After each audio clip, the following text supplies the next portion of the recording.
penelitian khusus di tingkat TPS dan ditandatangani atau tidak oleh rekan-rekan pada.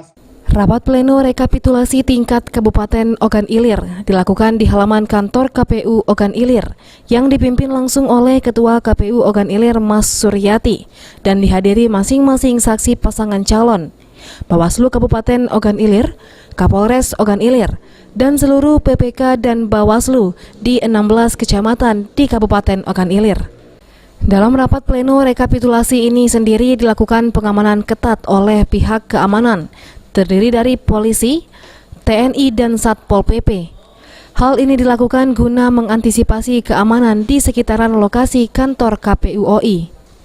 Sama koordinasi dengan pihak ketua KPU, yang mana kita turunkan kurang lebih 300 personil, ya, meliputi ya, dari satuan kita Polres Ogan Ilir 150, ada tambahan dari Brimob ya, yang PKL tempat kita kan ada 100, kemudian ada juga rekan kita dari TNI, Pol PP, dan ada juga dari Dishub.